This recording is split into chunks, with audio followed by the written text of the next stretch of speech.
All right, Michelle. They're in front of my house. They're at my house. To get the story of the neighborhood. So you can stop by. All right. Okay. Hurry up. Bye.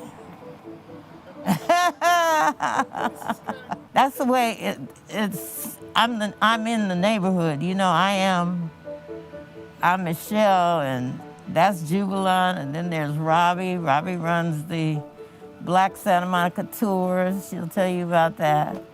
All right, Michelle. So I hear you have some stories to tell me. I do. It depends on what you want to hear about. Oh, Michelle, she's amazing. She's one of my favorite clients. I knew that particular area in Santa Monica always looked different. It always felt different. There's a lot of small cottages next to these gorgeous mansions, and then across the way you have an apartment complex, but then you have all these condos. A lot of development that's going on that isn't necessarily congruent. You know, Santa Monica, when I would go visit my relatives in Texas, or I met other blacks that lived in LA, and I would say, they say, where are you from? I'd say Santa Monica, and they go, oh, you live in that white man's town. I go, they're all blacks around here. What do you mean, what? So when I would go out with my white friends that were also from Santa Monica, I saw that, why are there no blacks over north of Montana? Why are there no blacks over on the south side of Ocean Park? And this was considered, it was called the Pico area. My dad said, oh man, when I bought this property, we were only allowed to buy down this strip from Pico all the way to the beach. If you saw a house in another neighborhood, you couldn't purchase it because of your color. Those are the covenants that they've had against quote unquote Negroes buying, renting, or owning property outside of this certain corridor. So a racially restrictive covenant that would have been put on a property deed generally would say nobody that was African American, Jewish, Mexican, Asian could buy the property or live in the property. So it was for custodians only.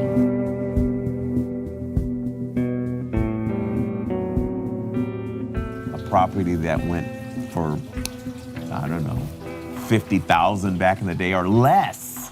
I think my father said he built this house for $14,000 or something. You know, that's really crazy, right?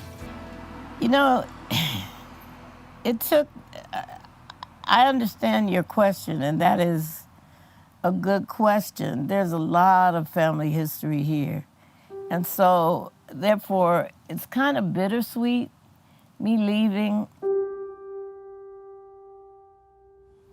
I had some guilt, and I had to work through all that and decide what Michelle wanted to do.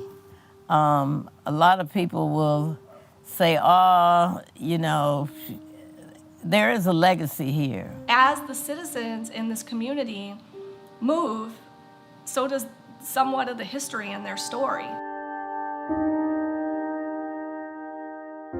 Everybody would meet at the beach. We didn't have to say, well, where are you gonna be? Because we knew the only place we could be was at the foot of Pico, at the Inkwell. This was the area that the local people who lived here in Santa Monica wound up coming because there was a public beach area and they were less likely to be harassed by white people here than at some other beaches in Southern California. Inkwell meaning, you know, you have a bottle of ink and it's generally black, right? And so it's an inkwell. It's where these black people go to sunbathe and swim and even surf. Illusion, as I did for many years, even I would argue with my dad, times have changed. They are not the same. My dad would say, you've got to be very shrewd and careful. You know, the white man, he's not always going to be honest with you. And I go, Dad, that's old. That's not the same. I never knew the story that this area was only for us to stay. We were not allowed, really, the unspoken rule, to live this, to buy outside of this area. The old saying that a lot of people who buy a home in a neighborhood 20 years later could not afford to buy back into that neighborhood. And I find that through my experience and, just meeting homeowners in that neighborhood and others, that is absolutely true. Common misconception that the people who live in Santa Monica are all rich. That's what people think. Oh, if you live in West LA or Beverly Hills or any of those areas, you must be rich. Well, that's not necessarily true, because the majority of a lot of people's money, where their real wealth is trapped in their home. So, they're selling, these multi-million-dollar homes that these folks paid $50,000 for back in the day. So it's an opportunity for them to live comfortably. Not that they haven't always. The bittersweet is they're leaving. That's the bitterness of that. And, I love being able to say that there are blacks in Santa Monica that helped establish this beach community. That's the beauty of this neighborhood, is that we're somehow all connected.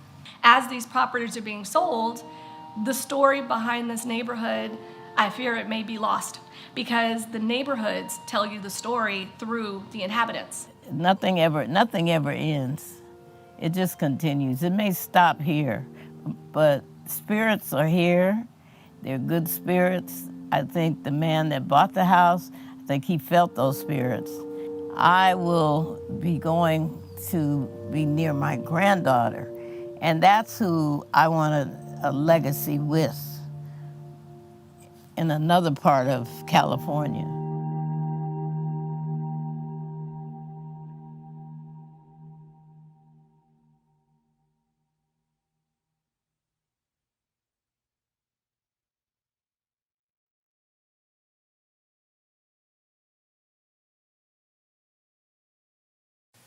Hey everyone, Cody Broadway here. Thank you so much for taking the time to check out the NBCLX YouTube channel. Be sure to click here for more videos, and also click here to subscribe to join the NBCLX community.